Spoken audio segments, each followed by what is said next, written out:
Face à la Guinée-Bissau, le Cameroun veut s'offrir un premier succès dans cette CAN 2017 pour entrevoir les quarts de finale.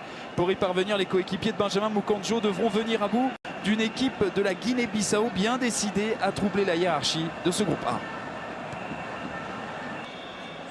Teke qui va jouer vers Bassogog. Le contrôle plat du pied gauche qui était parfait. Bassogog qui adore aller défier mais aussi centrer à l'image de ce centre avec la possibilité pour Ndié d'aller marquer. Donc finalement le ballon qui revient dans les pieds d'Aboubacar. Ça vit encore dans la surface. Moukandjo qui s'effondre et Bassogog qui peut jouer ce ballon. Ballon renvoyé par Roary de la tête, remis côté camerounais.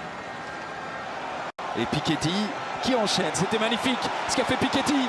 Piketty, la vitesse du numéro 18 de cette équipe de la Guinée-Bissau dans la surface de réparation. Il va s'ouvrir en angle de tir. Oh, le rush rageur de Piketty et le but d'exception de joueur de la Guinée-Bissau qui lance parfaitement ce match. Ça n'est plus une surprise, cette équipe de la Guinée-Bissau. Une révélation, c'est une confirmation. Quel beau but, quel rush individuel de Piketty. Et par contre, il y en a du soutien, notamment Piketty qui est venu contrer cette balle. Bassogog, la déviation d'Aboubacar, la frappe ensuite, c'est cadré. Première occasion cadrée et première occasion pour le Cameroun tout court, Quinten Ndié. Ouais, superbe reprise de volée. Ça a été renvoyé par Thomas.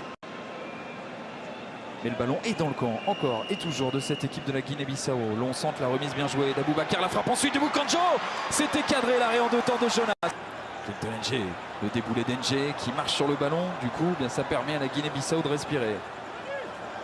Pas pour longtemps, avec Oyongo qui va insister. Oyongo, le centre à rater pour Aboubacar. Oh là là, quel raté. Moukandjo, le centre d'Oyongo, ça revient dans les pieds d'Ngado qui prend sa chance. Ça filera à côté des buts de Mendes. Santos qui cherche à dévier ce ballon vers Tony Brito. Ouais, Mendy qui gagne son duel. Mendy avec Congo, petit ballon piqué. Oh, le sauvetage de la part d'Ngado. L'occasion du 2-0 pour Mendy. Heureusement, Ngado était là pour éviter le break. On s'est bien joué encore. Avec ce ballon dans les pieds, la frappe de la part d'Ondoa. Quelle occasion encore une fois Nanicio qui a pris sa chance. Et le ballon conservé par les Camerounais. Oyongo. Benjamin Moukandjo qui transmet latéralement la frappe.